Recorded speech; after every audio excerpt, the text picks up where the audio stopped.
இந்த நதி பார்த்தீங்களா, யோர்தான் நதி. நான் உங்களுக்கு சொல்லிக்கிட்டே இருக்கிறேன்ல, இஸ்ரேல் தேசத்தில் காணப்படுகிற ஒரே நதி இந்த யோர்தான் நதி தான் பெரிய நதி.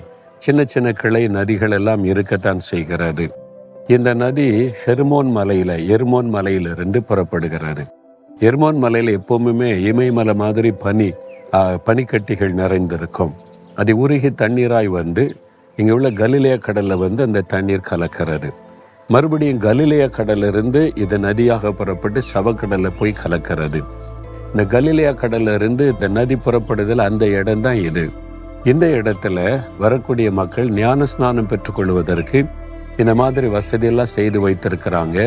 பல தேசத்திலிருந்து பல மொழி பேசக்கூடிய மக்கள் இங்கே வந்து பாடல்களை பாடி துதித்து ஜெபித்து ஞான ஸ்நானம் பெற்றுக்கொள்கிறதை இங்கே எப்பவும் பார்க்க முடியும். எந்த இடத்தில் இருந்து கொண்டு உங்களோடு பேசுகிறேன். இந்த வார்த்தை கேட்கிற நீங்கள் ஆசீர்வதிக்கப்பட்டவர்கள். ஆண்டவர் சொல்லுகிறார், என் மகனே நீ ஆசீர்வதிக்கப்பட்டவன், என் மகளே நீ ஆசீர்வதிக்கப்பட்டவள். நான் எங்கெங்க ஆசீர்வதிக்கப்பட்டிருக்கேன், ஒரே போராட்டம் பிரச்சனையுமா தான் இருக்குது, ஒரு ஆசீர்வாதம் இல்லைன்னு கலங்கிக்கிட்டு இருக்கனே அப்படின்னு நினைக்கிறீங்களா? கர்த்தர் மேல நீங்க நம்பிக்கை வச்சிருக்கிறீங்கல்ல, அதனால தானே வாக் வித் ஜீசஸை தினமும் பார்க்குறீங்க. ஆண்டவர் மேல, இயேசுவின் மேல நம்பிக்கை வைத்து அவர் என்கிட்ட பேசணும், என்னை ஆசீர்வதிக்கணும்னு தானே தினந்தோறும் பார்க்குறீங்க. அப்போ இயேசு கிறிஸ்து, அந்த கர்த்தராகிய இயேசுவின் மேல நம்பிக்கை வைத்திருக்க நீங்கள் பாக்கியவான்கள். பாக்கியவான்கள்னு என்ன அர்த்தம்? ஆசீர்வதிக்கப்பட்டவர்கள் என்று அர்த்தம்.